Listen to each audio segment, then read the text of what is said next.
The orc woman stood at the crest of the hill with her blade already drawn, watching the farmstead below turn golden in the dying light. And for the first time in 3 years of raiding, she felt nothing but a hollow ache where the thrill should have been.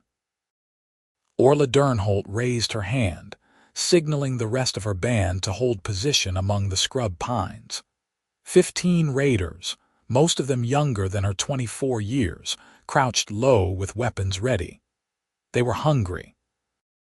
She could see it in the sharpness of their faces, the way their eyes locked onto the barn below like wolves spotting a lamb.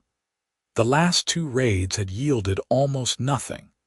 A border patrol had chased them off from one farmstead, and another had already been picked clean by a different band. Her people needed this. She hated that they needed this. "That is a good barn," her second-in-command said, sliding up beside her. Grath was a year older than Orla, broader in the shoulders with a scar that split his left eyebrow. He had wanted to lead this band since the old captain died, but the clan elders had chosen her instead. He never let her forget it. Fat stores, probably grain, salted meat, maybe even coin hidden in the house. "We take the barn, leave the house," Orla said. It was the rule she had set from the start. Food and trade goods only, no one got hurt if they could help it. "Quick and clean," Grath grunted. "The human will resist, they always do.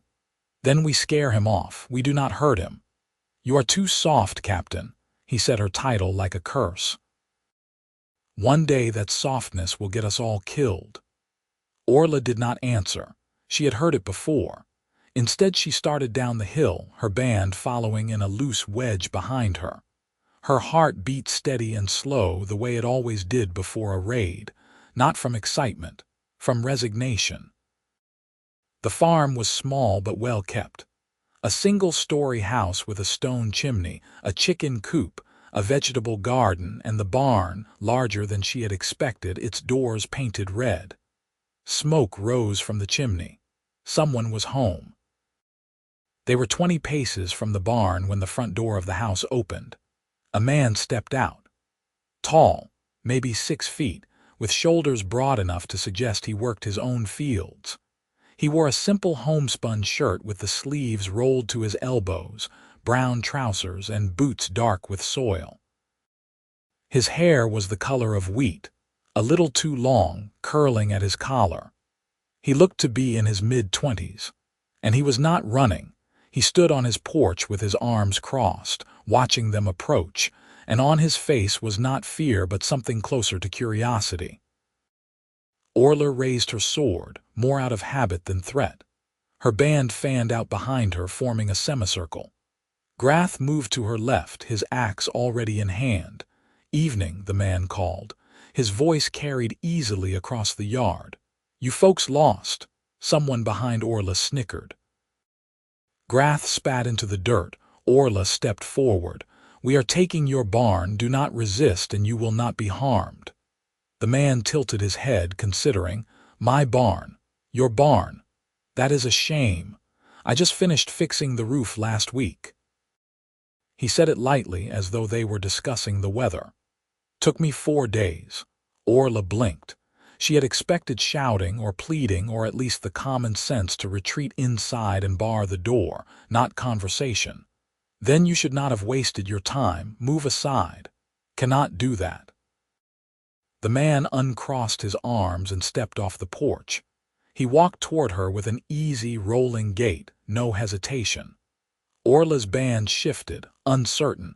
This was not how humans usually behaved. "That barn has 6 months of grain in it. Chickens, too, and my plow horse. If you take all that, I will not make it through winter." "That is not my concern," Orla said, though the words tasted wrong. "Fair enough." The man stopped 5 paces away. Up close she could see his eyes were a pale gray-green, the color of river weed. He looked at her the way someone might look at a puzzle, interested and unafraid. "Then how about a trade?" Grath laughed, harsh and mocking. "We do not trade, human, we take." The man ignored him. His gaze stayed on Orla. "You are the captain. It was not a question. Orla nodded. Then you are the one I need to convince. He smiled. It was a warm smile, the kind that crinkled the corners of his eyes. What is your name? Why does that matter? Because if I am about to lose my barn, I would like to know who took it. Orla felt something unfamiliar stir in her chest, something uncomfortable and sharp. She tightened her grip on her sword. Orla Durnholt. Orla. He repeated it like he was tasting it. I am Winston Ryall. This is my farm. I inherited it from my uncle 2 years ago.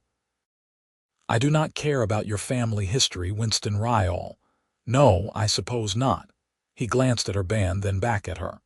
You have 15 people with you. That is a lot of mouths to feed. You are raiding because you are hungry. We raid because we choose to, Grath snapped. No. Winston's gaze did not move from Orla. You raid because you have no other choice. I know a desperate group when I see one. You look tired, all of you. Orla said nothing. She could feel her band shifting behind her, uneasy. He was right and they knew it.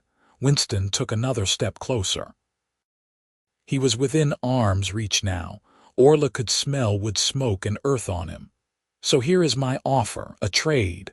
One small thing from you and I will give you half of what is in my barn, willingly. Half is not enough, Grath said. Half is better than nothing, which is what you will get if I decide to fight. Orla almost laughed. You are one man, we are 15. True. But I am standing between you and my barn and I am not moving. You will have to go through me. And even if you do, even if you kill me, I will slow you down long enough for someone to notice. My neighbor is a quarter-mile east. He has a son who rides fast. The border patrol swings through here twice a week. You really want to risk it for some grain and a plow horse? Silence. Orla felt the weight of her band's eyes on her. Grath was staring at Winston like he wanted to split him open, but he had not moved, because Winston was right. A fight would take time, make noise. They could not afford that. What do you want? Orla asked. Winston's smile widened. A kiss. For a moment Orla thought she had misheard. Behind her someone gasped. Grath made a strangled noise. A kiss, Orla repeated. A kiss. Winston spread his hands. One kiss. From you, in exchange, I will open my barn and let you take half of everything inside, grain, chickens, whatever you need. No fight, no patrol, no risk. You are insane, Orla said. Maybe, but I am serious. Grath stepped forward, his face twisted with fury. You mock us, human. I am not mocking anyone. I am making a deal. Winston looked at Orla, and there was something in his expression that was neither cruel nor joking. It was earnest. What do you say, Captain? Orla stared at him. Her mind spun. It was absurd, ridiculous. He was toying with her, clearly. No human would actually demand a kiss from an orc.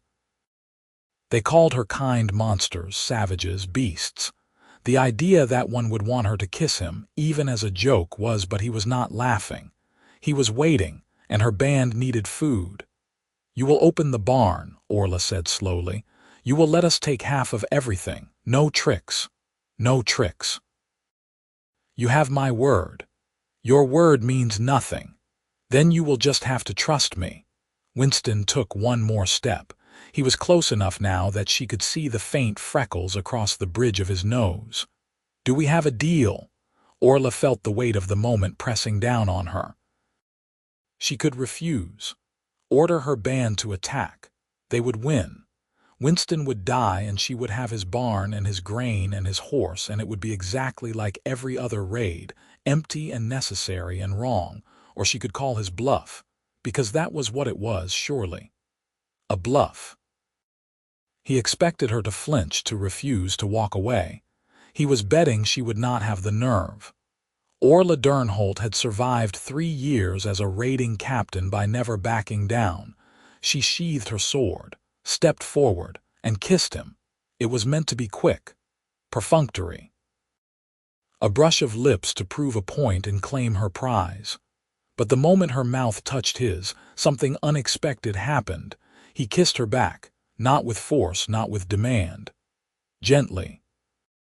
His hand came up to cup the side of her face, his palm warm against her cheek, and he kissed her like it meant something. Like she was not a monster or a raider or a threat. Like she was just a woman. Orla froze. Her heart slammed against her ribs. She had been kissed before, hasty and fumbling things in the dark with other orcs, but never like this. Never with such impossible tenderness. When Winston pulled back, he was smiling. A real smile, soft and a little dazed. "Thank you," he said quietly. Orla could not speak. She stepped back, her face burning behind her. Grath made a noise of disgust. "This is a trick." Winston did not look away from Orla. "No trick. A deal is a deal." He turned and walked toward the barn, unlatching the door and swinging it wide. Firelight from the house spilled across the threshold, illuminating sacks of grain stacked neatly against the walls, crates of vegetables, bundles of dried herbs hanging from the rafters. It was more than Orla had expected, more than her band had seen in weeks. "Help yourselves," Winston said. We agreed.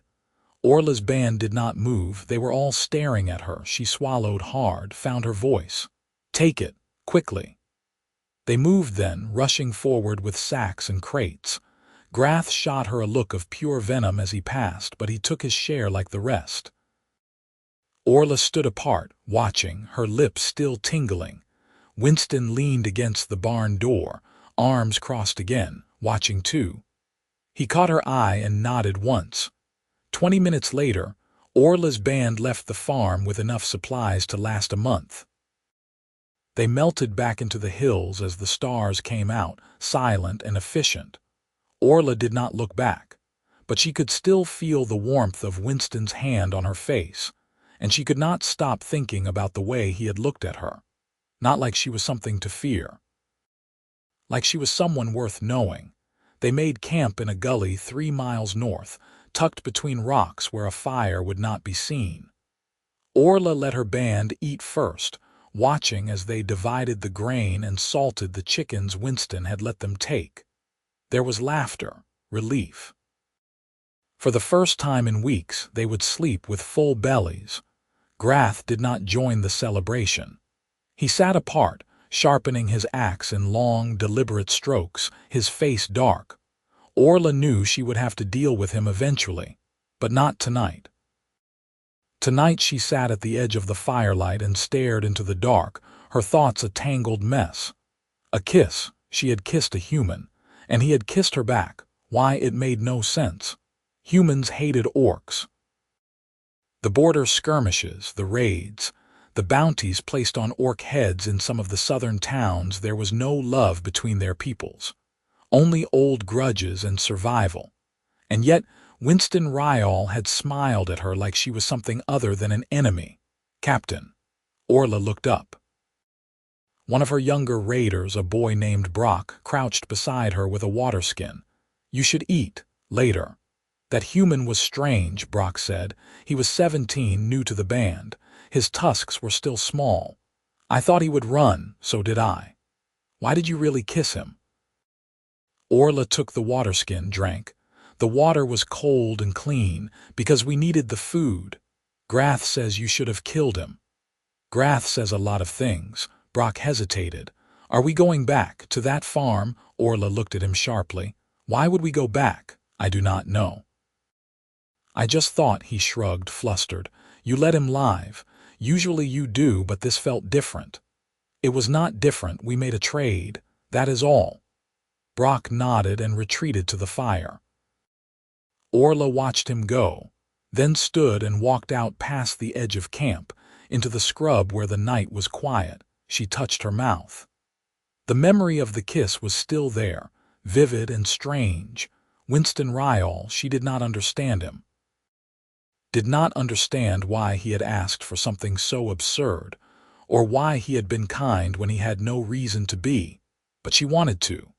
And that, more than anything, terrified her. 3 days later, Orla stood before her clan's council and lied. "The southern farms are too well guarded," she said, her voice steady. "The Border Patrol has increased their routes. We will need to range farther west if we want to avoid conflict." The 5 elders sat in a half-circle before her, their faces weathered and hard.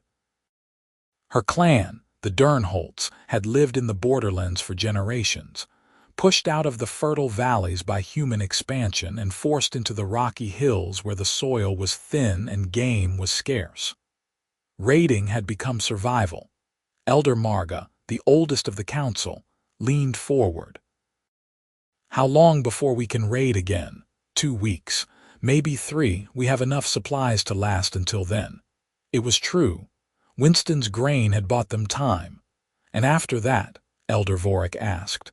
He was a large orc, his tusks capped in bronze. "The winter will come early this year. We need more than grain. We need coin, tools, livestock, I know." "Then do not wait 2 weeks. Strike now while the humans are complacent." Orla kept her face neutral. "If we strike too often in the same area, they will hunt us. We need to be smart." Grath, who had been standing at the back of the chamber, stepped forward. "The captain is cautious, too cautious. We could have taken that last farm completely. Instead, she traded for half." The elders turned to look at him. Marga's eyes narrowed. "Explain." Grath told them. He left nothing out. The kiss, Winston's offer, Orla's agreement. By the time he finished, the room was silent. Elder Vorik's face was unreadable. "You kissed a human." "I secured supplies without bloodshed or risk," Orla said evenly. "The human made an offer, I accepted. We came away with what we needed." "You let a human mock you." "He did not mock me. He made a deal, and you believed him." Grath's voice dripped scorn. "You let him make a fool of you in front of your own band." Orla turned on him. "We have food because of that deal. Your belly is full because I made that choice." "If you have a problem with my leadership, say it plainly." Grath met her eyes. "I think you are losing your edge, Captain. I think you are going soft. Enough." Elder Marga's voice cracked like a whip. Grath fell silent. Marga looked at Orla. "Did you bring back supplies?" "Yes." "Did anyone die?" "No." "Then the method does not matter." Marga waved a hand. "You are dismissed, both of you." Orla left the chamber with her jaw tight, Grath stalking behind her. Outside, the clan's encampment spread across the hillside, a patchwork of tents and cook fires. Children played between the shelters, and women mended clothing while the men worked to repair weapons and tools. It looked peaceful. It was not. Everyone here was one bad season away from starving. Grath caught her arm as she passed the armory tent. "You are making a mistake."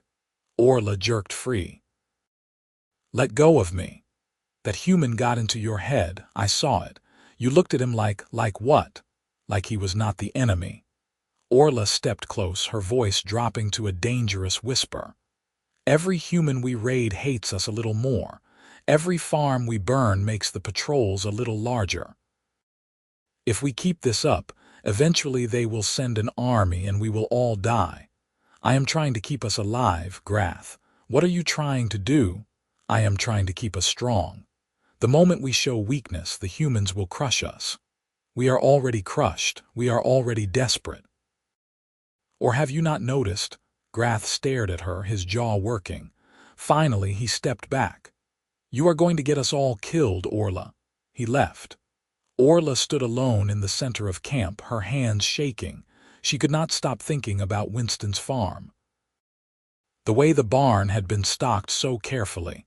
Every sack of grain labeled, every tool clean and oiled. The vegetable garden, neat rows of cabbages and carrots. The smoke rising from the chimney, warm and steady. He had built something there. Something that lasted. What had she built? A band of desperate raiders, scraping by season to season, always one step ahead of starvation or death. What kind of life was that? Orla returned to her tent and sat on her bedroll, staring at the sword propped against the corner. She had carried that blade for 3 years. It had tasted blood more than once. though she had tried to avoid killing when she could. It was a raider's sword, a tool of survival. She hated it. The thought came so suddenly and so clearly that it startled her. She hated the sword, hated the raids, hated the fear in the farmer's eyes when she and her band descended on them like wolves. But what else was there? For the next week, Orla could not sleep. She lay awake at night, staring at the roof of her tent, replaying the kiss over and over. The warmth of Winston's hand, the gentleness in his eyes, the way he had not flinched when she stepped close. Why had he done it? On the 8th day she made a decision. She told Grath she was going on a scouting run. Alone. He argued, of course, but she overruled him. As captain, she had that right. She left at dawn, taking only her sword and a waterskin. The journey back to Winston's farm took most of the day. She moved carefully, staying off the roads, keeping to the tree line. When she reached the hill overlooking the farm, she stopped. The barn door was closed. Smoke rose from the chimney. In the yard, she could see Winston working, hauling buckets of water from the well to the vegetable garden. He moved with the same easy confidence she remembered, his sleeves rolled up, his hair bright in the sun. Orla crouched in the tall grass and watched. What was she doing here? This was madness. If he saw her, he would think she had come to rob him again, or worse, to hurt him, but she had to know. She waited until dusk. When Winston went inside, she crept down the hill and crossed the yard, silent as a shadow. She stopped at the door, raised her hand to knock, and froze.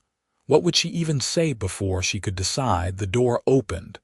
Winston stood in the doorway, holding a lantern. He looked at her, unsurprised, and smiled. "I wondered when you would come back." Orla stared. "You knew I was here." "I saw you on the hill about 3 hours ago, figured you would come down eventually." He stepped aside. "Come in." Orla did not move. "Why?"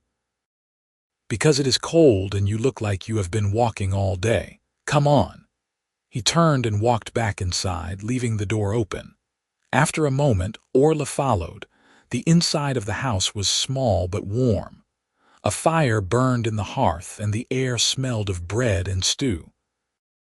There was a table, 2 chairs, a narrow bed in the corner. Shelves lined the walls, filled with books and jars and things Orla could not name. Winston set the lantern on the table and gestured to one of the chairs. "Sit." Orla sat.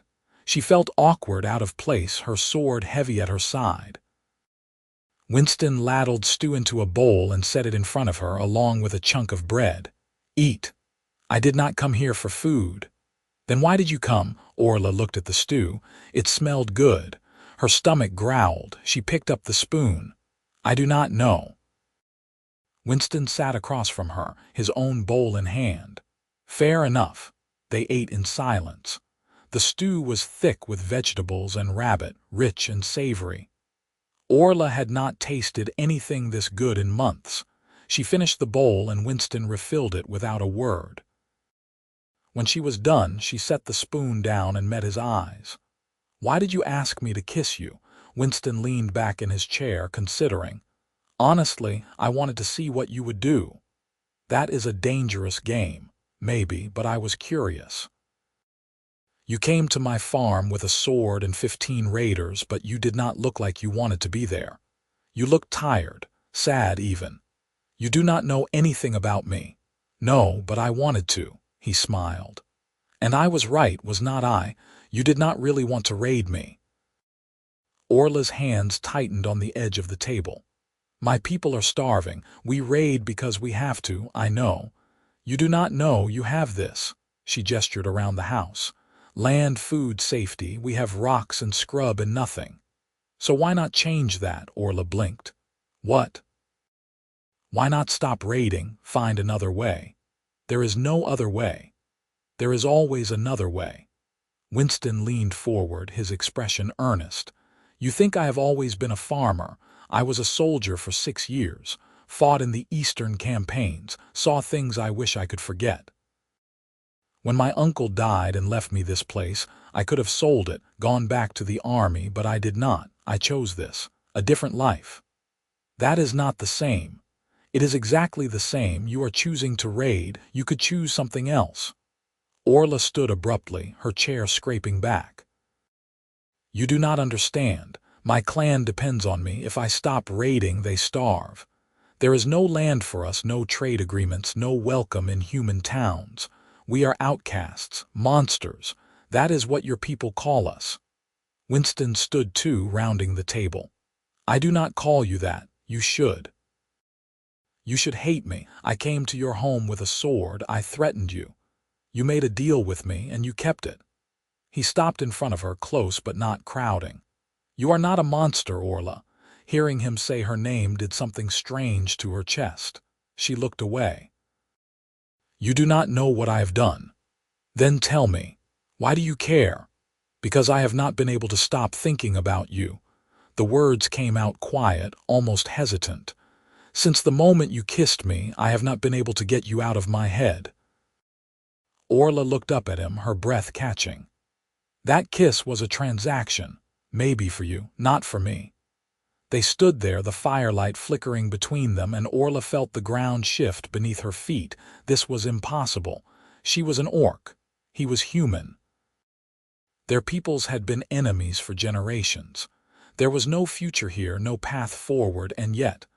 I should go, Orla said. Winston nodded slowly. If you want. I want. She did not move. Orla. What? Come back tomorrow or the day after, whenever you want. I will be here. Orla turned and walked to the door. She paused on the threshold, looking back. Winston stood by the fire, his face open and hopeful. I cannot, she said. You can. She left before she could say something foolish, but as she climbed the hill back toward the tree line, she knew she would return. She could not help herself. Orla returned 3 days later, and then 5 days after that, and then again and again until it became a pattern. She would tell Grath she was scouting. She would walk the long miles to Winston's farm.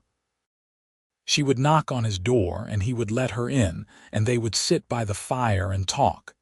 At first the conversations were careful, circling around the truth. Orla told him about her clan, the way they had been pushed into the hills, the hunger that drove them to raid. Winston told her about his years as a soldier, the campaigns he had fought, the friends he had lost. But slowly, the walls came down. Orla told him about the first time she had led a raid, how her hands had shaken so badly she could barely hold her sword. Winston told her about the farm, how he had spent a year learning to work the land, failing over and over until he figured it out. Orla told him about her father, a warrior who had died in a skirmish with a human patrol when she was 12. Winston told her about his mother, who had raised him alone after his father left, and how she had taught him to see people as people, not enemies. They argued sometimes. About responsibility, about survival, about whether change was even possible. But the arguments never turned cruel. They challenged each other, pushed each other, and somehow it felt right. One evening, 2 months after Orla's first return, Winston asked her a question that stopped her cold. What do you want, Orla? Not for your clan, not for your band. What do you want? She stared into the fire, her throat tight. I do not know. Yes, you do. She was silent for a long time. Then, quietly, I want to stop running. I want to build something that lasts. I want to wake up in the morning and not be afraid. Winston reached across the space between them and took her hand. His fingers were warm, rough with calluses. Then do it. It is not that simple. It is exactly that simple. You are the captain. If you decide to stop raiding, your band will follow. Grath will not. Half the others will not. Then convince them. With what? Hope. They need food, Winston, security. I cannot give them that with words. Winston was quiet for a moment, then he said, What if I could help? Orla looked at him. What do you mean, the borderlands? There is empty land here, unclaimed. If your clan settled, if you farmed and traded instead of raided, you could survive. You could build something. Humans would never allow it. Some would not, but some would. I know people. Neighbors, traders. If I vouched for your clan, if we started small, proved you were not a threat, we are orcs, we will always be a threat to them. Not if we change their minds. Winston squeezed her hand. Orla, you are already changing mine. Why cannot you change theirs? Orla pulled her hand away, standing. You are asking me to risk everything. My clan, my band, my life, on a maybe. I am asking you to take a chance. Winston stood too. I know it is dangerous. I know it might not work. But if it does, Orla, if it does, you would never have to raid again. Your people would have land, food, a future. Is not that worth trying for? Orla turned to face him, and the look in his eyes nearly undid her. He believed it. He truly believed they could do this, and God's help her, she was starting to believe it too. I need time, she said, to think, to plan. Take all the time you need. She left that night with her mind spinning, and by the time she reached camp, she had made her decision. She would try. Orla called her band together the next morning. They gathered in a clearing near the camp, 15 raiders ranging in age from 17 to 30, all of them watching her with wary eyes. Grath stood at the back, his arms crossed, his expression dark. Orla stood before them and spoke plainly. I am done raiding. Silence. Then Brock, the young orc who had brought her water that first night, said, What do you mean? I mean I am not leading another raid. I am done taking from humans, done running from patrols, done scraping by season to season. There is another way. What way? Someone called. We settle. We farm. We trade. The silence that followed was heavier this time, thick with disbelief. Grath laughed. It was a harsh, bitter sound. You have lost your mind. I have found it, Orla shot back. We cannot keep doing this. Raiding is not survival. It is a slow death. Every season we lose people. Every year the patrols get stronger. How long do you think we can keep this up before they wipe us out completely? So your solution is to roll over and beg the humans for scraps. Grath stepped forward, his voice rising. We are raiders, warriors, not farmers. We are starving, Orla said. Look at us. Really look. We are desperate and exhausted and one bad winter away from extinction. I am offering you a chance to change that. By becoming human, Grath spat. By giving up everything we are, by surviving. Orla looked around the circle, meeting each pair of eyes. I am not asking you to give up who you are.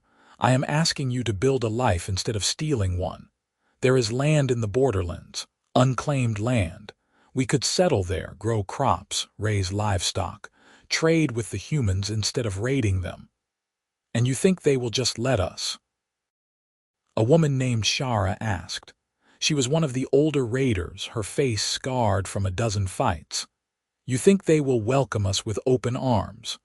No, but I think if we prove ourselves, if we show them we are not a threat, some of them will give us a chance. Based on what? Grath demanded. The word of one human farmer. The man you kissed. Orla felt the weight of their stares. She lifted her chin. Yes, based on his word. Winston Ryall has agreed to help us, to vouch for us, to teach us how to farm the land here. Winston, Grath repeated mockingly. You are on a first-name basis with the enemy now. He is not the enemy. He is human. And so what? Orla's voice rang out, sharp and clear. He is also the first person in years to treat me like I am worth more than the edge of my sword. He looked at me and saw a person, not a monster. And if he can do that, maybe others can too. Grath stepped into the center of the circle, facing her. You are a fool, Orla, and worse, you are a traitor. You would sell out your own people for some human's pretty words. I am trying to save my people. By making us weak. By giving us a future. Orla's hands curled into fists. What is your plan, Grath? Keep raiding until we are all dead, because that is where we are headed. You know it as well as I do. Grath's jaw worked. Around them, the band shifted, uneasy. Finally, Shara spoke up. If we did this, if we tried, what would it look like? Orla turned to her, grateful. We start small. Find a plot of land, build shelters. Winston will teach us to farm. We trade our labor for supplies, prove we can contribute. It will not be easy, it will take time, but it will be ours. A real home. And if it does not work, Brock asked, then we will figure something else out, but I need to try. I cannot keep doing this. Orla's voice softened. I cannot keep leading you into danger for scraps. You deserve better, we all do. For a long moment, no one spoke. Then Shara nodded. I will follow you, Captain. One by one, others nodded too, not all of them, but enough. Grath looked around, his face twisting. You are all fools. Then leave, Orla said. I am not forcing anyone. If you want to keep raiding, go find another band, but I am done. Grath stared at her and she saw the calculation in his eyes. He was weighing his options. Finally, he spat at her feet. This is not over. He turned and stalked away. 3 others followed him. Orla watched them go, her heart heavy, but she did not call them back. The rest of her band, 11 strong, stayed. All right, Orla said. Let us build something. The next weeks were chaos. Orla led her remaining band to the borderlands, to a stretch of unclaimed land 2 miles west of Winston's farm. The soil was rocky but workable, and there was a stream running through the eastern edge. Winston came every day, bringing tools and seed and advice. He taught them how to clear the land, how to turn the soil, how to plant rows of wheat and vegetables. It was back-breaking work, harder than raiding had ever been, and more than once Orla saw frustration on the faces of her people. But they kept at it. Winston also brought his neighbors. Not many, and not all of them friendly. But a few came, curious and cautious, to see the orc settlement taking shape. An older man named Aldrich Roth, who owned the farm to the north, brought a cart of seedlings and offered to trade for labor. A woman named Mabel Hargrave, who raised sheep, showed Shara how to mend fences in exchange for help shearing her flock. It was slow. It was tentative, but it was a start. Orla worked from dawn until dusk, her hands blistering and her back aching. At night she collapsed in the rough shelter they had built, too exhausted to think. But she was not afraid. For the first time in years, she was not afraid. 2 months into the settlement, Grath returned. Orla was working in the fields, turning soil with a shovel, when she saw him on the ridge. He was not alone. He had brought the 3 who had left with him, plus 5 more orcs she did not recognize. Raiders from another band, most likely. Her blood went cold. Orla, Brock ran up, pointing. Grath is back. I see him. Orla set down the shovel and wiped her hands on her trousers. Get everyone to the center of the settlement. Now. Brock ran. Orla walked toward the ridge, her heart pounding. Grath came down to meet her, his band fanning out behind him. He looked the same. Angry, bitter, unyielding. So this is what you have built, Grath said, looking around at the half-finished shelters, the rows of young crops. Pathetic. What do you want, Grath? I want you to admit you were wrong. This is not a future. It is a joke. You are playing at being human, and it will get you all killed. We are surviving. That is more than we were doing before. You are surviving because the humans have not decided to crush you yet, but they will. And when they do, you will have no one to blame but yourself. Orla stepped closer, her voice low. If you came here to insult me, you have done it. Now leave. I did not come to insult you, I came to give you one last chance. Grath's eyes were hard. Abandon this nonsense, come back to raiding, lead us properly, or step aside and let someone else do it. I am not going back. Then you are a traitor.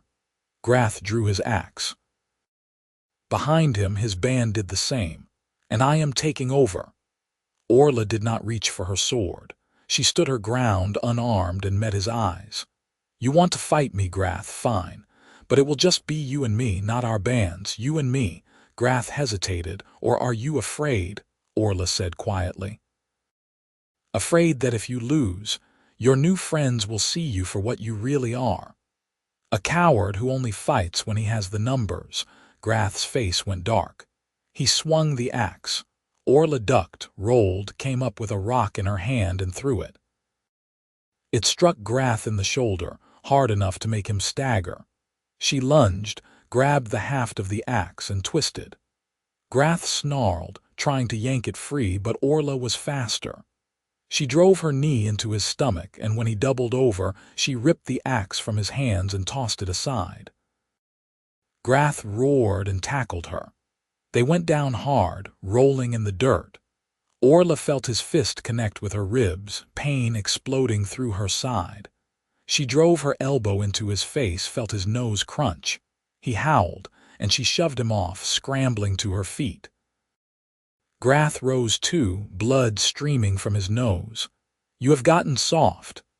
And you have gotten sloppy," he charged.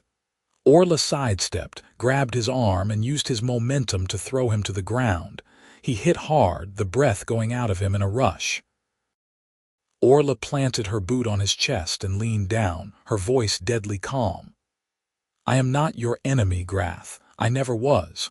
But if you come here again, if you threaten my people or this settlement, I will not stop at beating you. I will end you. Do you understand?" Grath glared up at her, breathing hard. Finally, he nodded. Orla stepped back. "Get out." Grath got to his feet, his face a mask of rage and humiliation.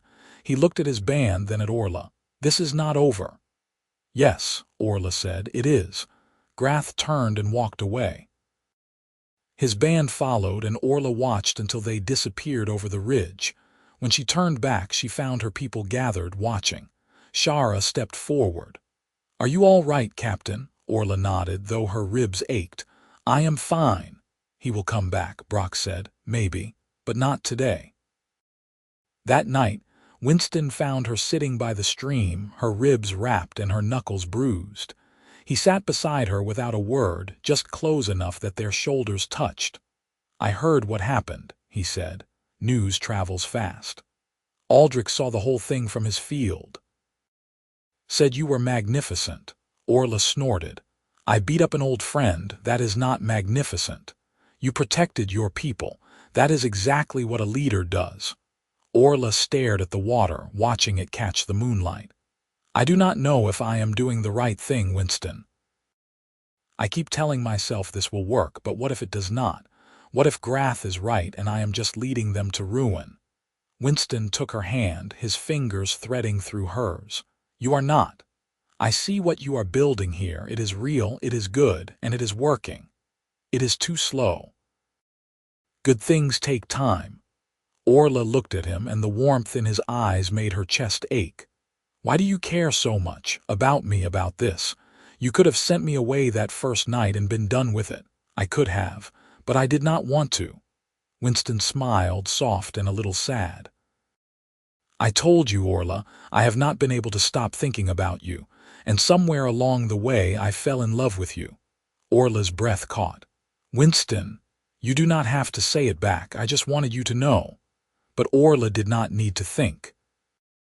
She leaned in and kissed him, and this time it was not a deal or a transaction.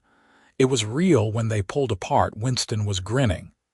"So does this mean yes?" Orla said. "It means yes." They sat by the stream until the stars came out, and for the first time in as long as Orla could remember, she felt something like peace. The settlement grew. By the end of summer, there were 20 shelters, a communal cook fire, and rows of crops stretching across the cleared land.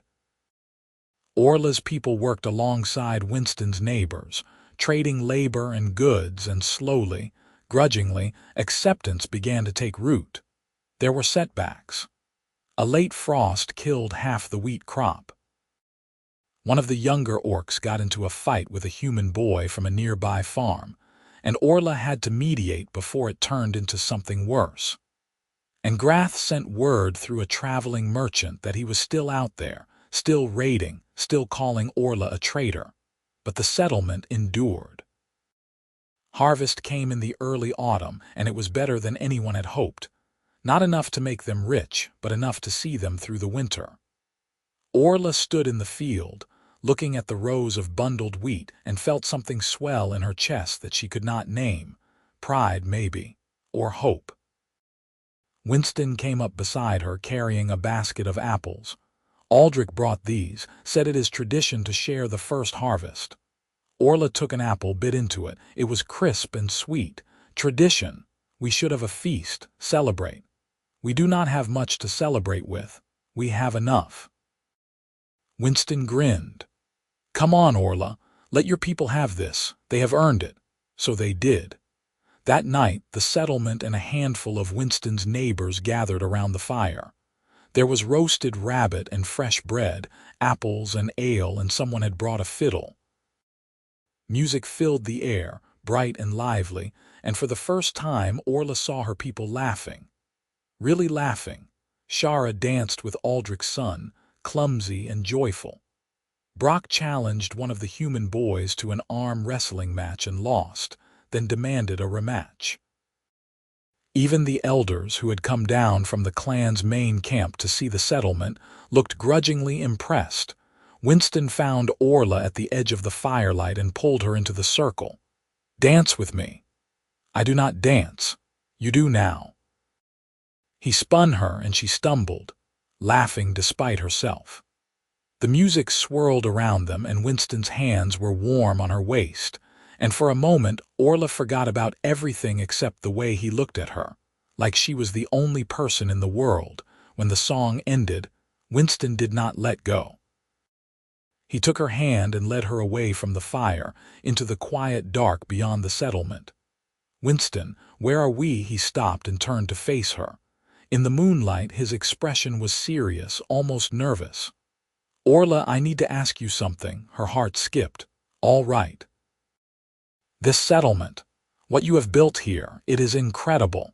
You have taken a band of desperate raiders and turned them into a community. You have made peace with people who should have been your enemies. You have done the impossible. We did it together, Orla said. Maybe. But you are the one who had the courage to start. Winston took both her hands. I want to be part of this, not just as a neighbor or a friend. I want to be part of your life, permanently. Orla's breath caught. Winston, marry me. The words hung in the air between them, impossible and perfect. Orla stared at him. You are serious, completely. We are different peoples, different worlds. Your neighbors might accept us working together, but marriage, I do not care what they think. I care about you. Winston's grip tightened. I love you, Orla. I want to wake up next to you every morning. I want to build a life with you here on this land, if you will have me. Orla felt tears prick her eyes. She blinked them back, her voice thick. You are asking me to marry you. Yes. You realize I am an orc. I realize you are the most incredible woman I have ever met. Orla laughed, a watery, helpless sound. You are insane. Is that a yes? She kissed him, hard and fierce and full of everything she could not say. When she pulled back, she was smiling. Yes. Yes, I will marry you. Winston let out a whoop and spun her around, and Orla laughed, really laughed, and it felt like flying. They told the settlement the next morning. The reactions were mixed. Some of Orla's people cheered. Others looked uneasy. The human neighbors ranged from cautiously supportive to outright hostile. But Orla did not care. She and Winston were married a month later in a small ceremony at the edge of the settlement. Elder Marga officiated, her voice strong and clear, and Aldrich stood as witness. Orla wore a simple dress that Shara had helped her make, and Winston wore his best shirt, the one without patches. It was not grand. There were no flowers, no music, no feast. Just two people standing before their friends and family, promising to build a life together. When Marga pronounced them wed, Winston kissed Orla like it was the first time, and the small crowd cheered. Orla had never been happier. Winter came and went. The settlement survived, the crops held, and slowly, steadily, the community grew. More orcs came, hearing of the settlement where raiders had laid down their swords. More humans came too, traders and farmers and craftsmen looking for opportunity in the borderlands. By the time spring arrived, the settlement had a name: Crossfields. A place where two peoples met and built something new. Orla hung her raiding sword above the door of the house she and Winston had built together. She did not need it anymore. She had found something better. One evening, a year after the harvest feast, Orla stood in the doorway of their home and looked out over the fields. The sun was setting, painting the sky in shades of gold and pink. In the distance, she could see the settlement bustling with life. Children playing, adults working, smoke rising from a dozen cook fires. Winston came up behind her, wrapping his arms around her waist and resting his chin on her shoulder. "What are you thinking about? How different things are now. Good different, the best different." Orla leaned back into him. "A year ago I was a raider. I thought that was all I would ever be, and now look at us." "You were never just a raider," Winston said. "You were always more than that. You just needed the chance to prove it." Orla turned in his arms, looking up at him. "Thank you." "For what?" "For seeing me. For believing in me. For asking me to kiss you that day." Winston grinned. "Best decision I ever made. Even though I could have killed you, especially because of that." Orla laughed and kissed him. And as the sun set over Crossfields, she thought about how far she had come. From raider to settler, from outcast to wife, from survival to something that felt like home. She had been so afraid for so long. Afraid of change, afraid of hope, afraid that if she dared to want something better, it would be ripped away. But Winston had shown her that fear did not have to be the end. It could be the beginning. And for the first time in her life, Orla Durnholt Orla Ryall now believed in the future. The seasons turned and Crossfields flourished. The settlement expanded, new families arriving with each passing month. The fields yielded generous harvests, and trade routes opened with nearby human towns. What had started as a desperate experiment became a thriving community, proof that old hatreds could be set aside when survival and prosperity were shared goals. Orla found herself transformed from raider captain to council leader, mediating disputes, organizing planting schedules, and negotiating trade agreements. It was different work than raiding had been, but no less challenging. She discovered she had a knack for it, for reading people and finding common ground even when tempers ran hot.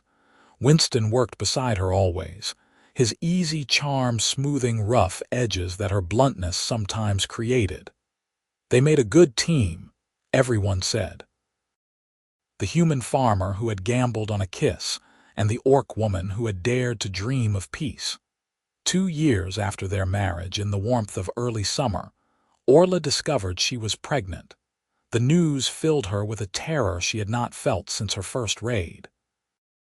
She had led warriors into battle, faced down human patrols, stood up to Grath's rebellion, but the thought of bringing a child into the world paralyzed her.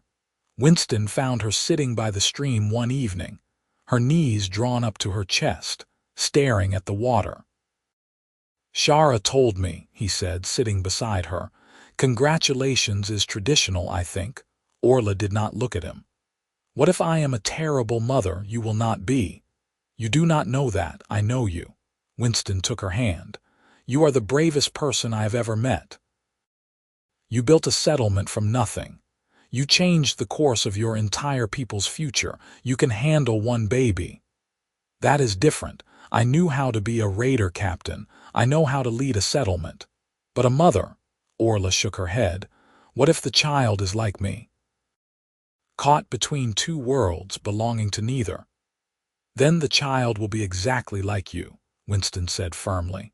"Strong, stubborn, and capable of anything, and they will have 2 parents who love them more than anything in the world."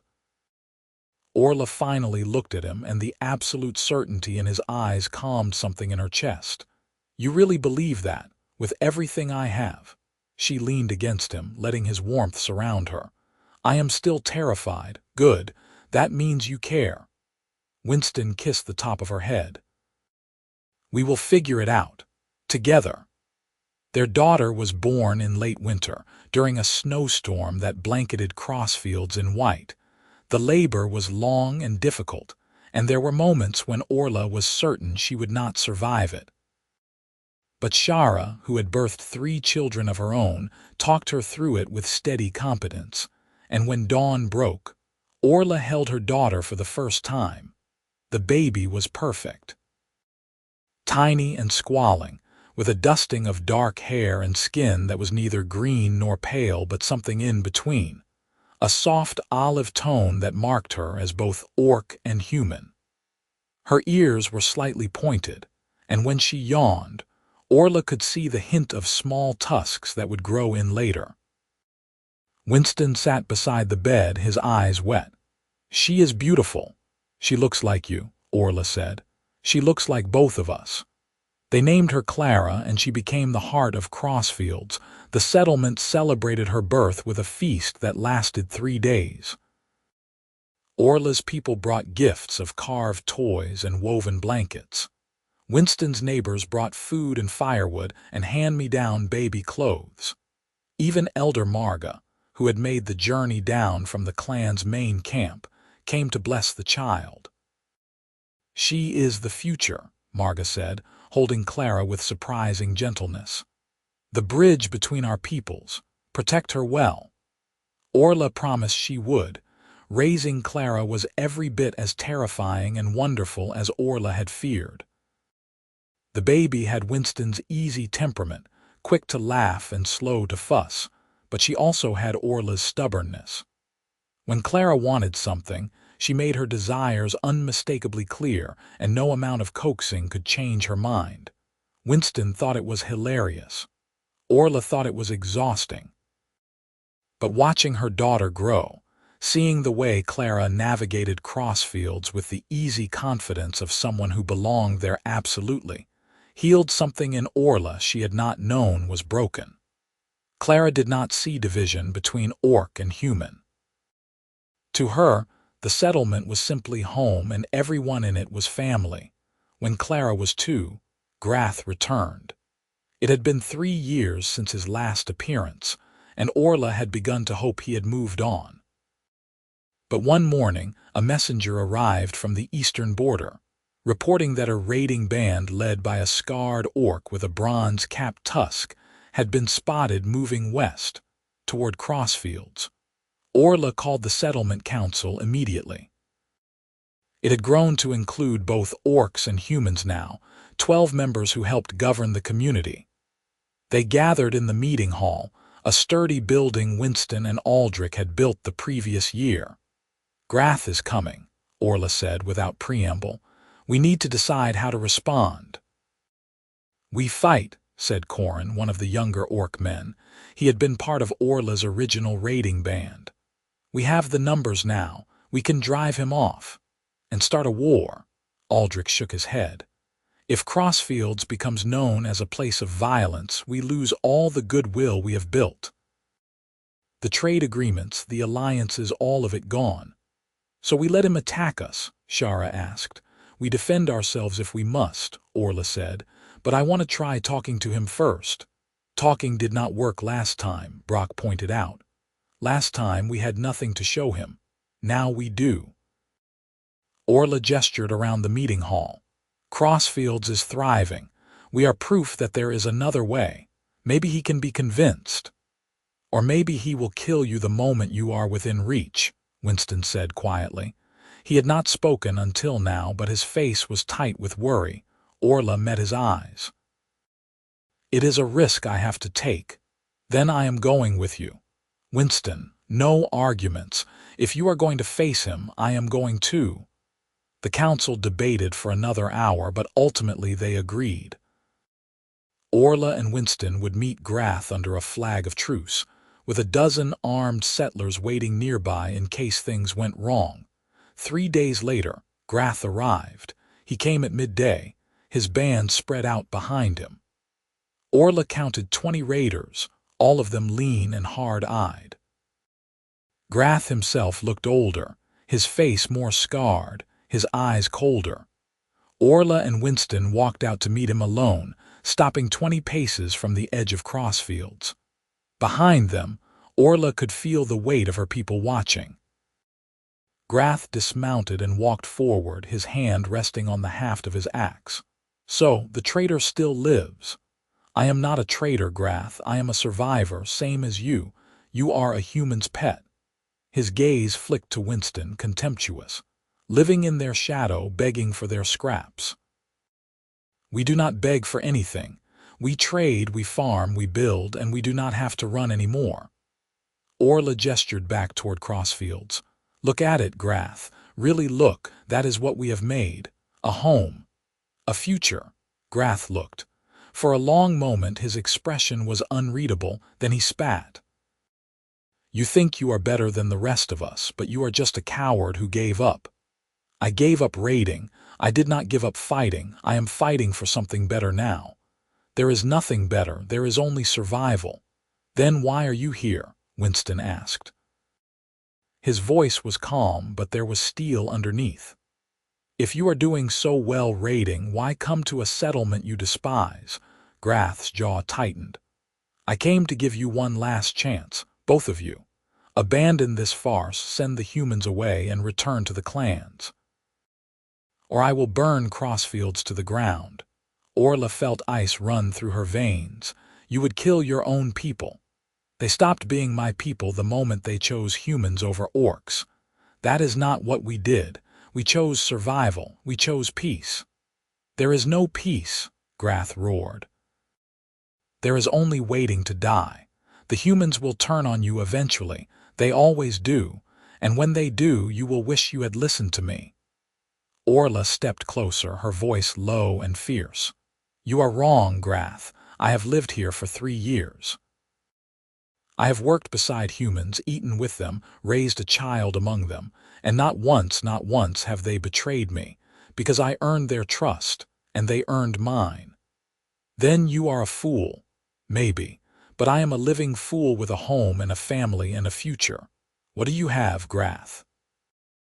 An axe and a band of desperate raiders who will leave you the moment someone stronger comes along.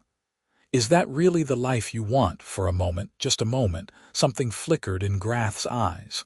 Doubt, maybe, or longing. But then it was gone, replaced by cold fury. "I will give you 1 week," he said. 1 week to reconsider. After that I am coming back, and I will not be merciful."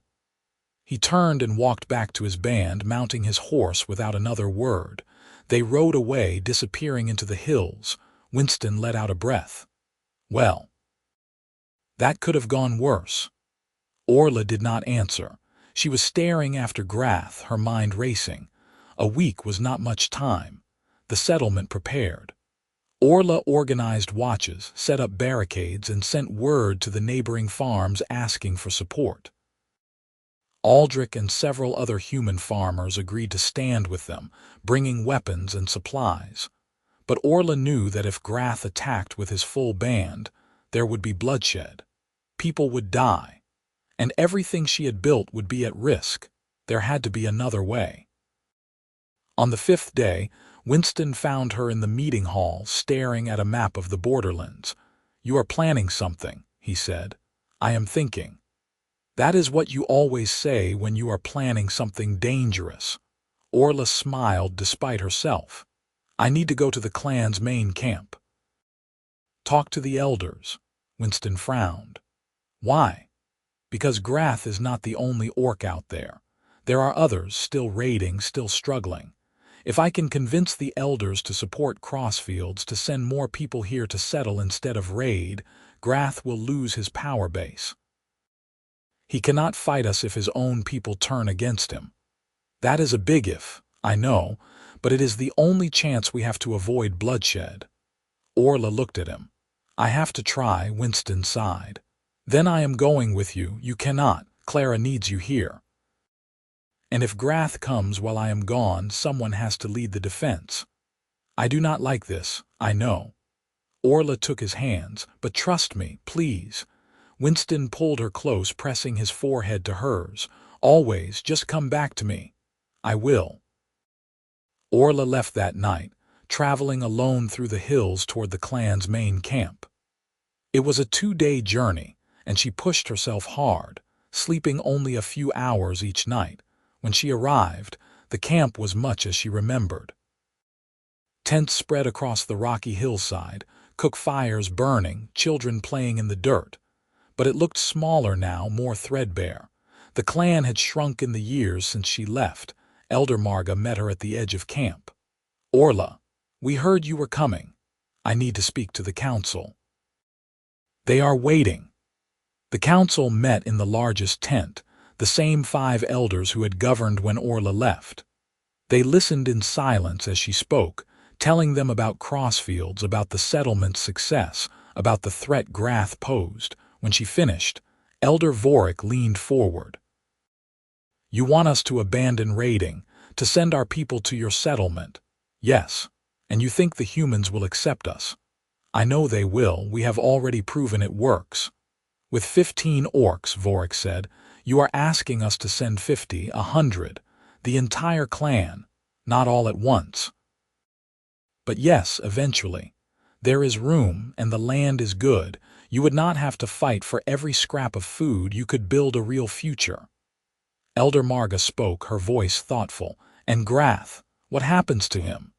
If the clan backs Crossfields, Grath loses his support. He cannot raid without followers. He will have to join us or leave the borderlands entirely. Or he will attack out of spite, Vorik said. Maybe. But if we stand together, we can stop him. The council debated for hours. Orla sat in silence, her hands clenched, waiting. Finally, Marga spoke. We will send 20 families to Crossfields. As a trial, if they thrive, we will send more. Relief flooded through Orla. Thank you. Do not thank us yet, Vorik said.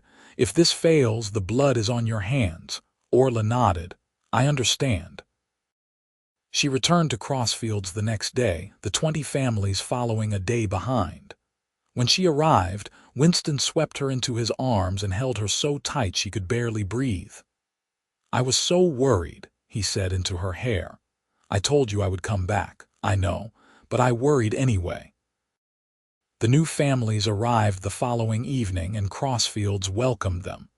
It was crowded at first, chaotic, but the settlement adapted. New shelters were built, more fields cleared. The humans were wary, but Aldrich and the other allies vouched for the newcomers, and slowly, cautiously, trust began to form. A week after Orla's return, Grath came back, but this time when he crested the hill overlooking Crossfields, he found not 15 settlers but over 100. Orcs and humans, standing side by side, armed and ready. Orla walked out to meet him, Winston beside her. Behind them, the settlement stood as one. Grath stared, his face twisting. What is this? This is the future, Orla said. The clan has chosen to support Crossfields. 20 families have already joined us. More are coming. You are outnumbered, Grath, and you are alone. I am not alone. But when Grath looked back at his band, several of them were already dismounting, weapons lowered. One, a young orc woman, stepped forward. I want to join the settlement, she said. Traitor, Grath snarled. No, I want to live. She looked at Orla. Will you have me? Yes, Orla said. One by one, more of Grath's band defected. Within minutes, he had only 5 raiders left. Grath stared at Orla, his face a mask of rage and despair. You took everything from me. I gave you a choice. You chose wrong. I will kill you for this. Then try. Orla drew her sword for the first time in years. It felt strange in her hand, heavier than she remembered. But know that if you do, you will be fighting all of us, not just me. Grath looked at the crowd behind her, at the orcs and humans standing together united, at the settlement that had grown from nothing into something real and strong, and finally something in him broke. He dropped his axe. "I am done," he said, his voice hollow. Orla lowered her sword. "Then stay. Work with us. Build something instead of destroying it." Grath looked at her, and for the first time since she had known him, he looked lost. "I do not know how. We will teach you." It was not easy. Grath was bitter and angry for months, resentful of the work, resentful of the humans, resentful of Orla. But slowly, grudgingly, he began to change. He learned to farm. He helped build new shelters. And one day, Orla saw him laughing with Aldrich over a shared joke, and she knew he would be all right. Crossfields continued to grow. By the time Clara was 5, the settlement had become a small town with a proper market square, a school, and a council building. Orcs and humans lived side by side, their children playing together without seeing the differences their parents once had. Orla hung up her sword for good, placing it in the town's new hall of history alongside the other relics of their raiding past. She did not need it anymore. She had found her place. One autumn evening, as the harvest feast was being prepared, Orla and Winston stood on the hill overlooking Crossfields. Clara played nearby, chasing fireflies with a group of other children, her laughter bright and clear. "You ever miss it?" Winston asked. "The raiding, the freedom." Orla thought about it. "No, that was not freedom, that was survival. This is freedom." Winston smiled and took her hand. "I love you, you know, I know, and I love you." Orla leaned against him, watching the sun set over the town they had built together. "Thank you, Winston." "For what?" "For asking me to kiss you," Winston laughed. "Best gamble I ever made." Below them, Crossfields glowed with firelight and life, a testament to the impossible made real. A raider who had laid down her sword, a farmer who had dared to believe, and a community that had risen from the ashes of old hatreds. Orla Ryall had never raided again, and she had never been happier.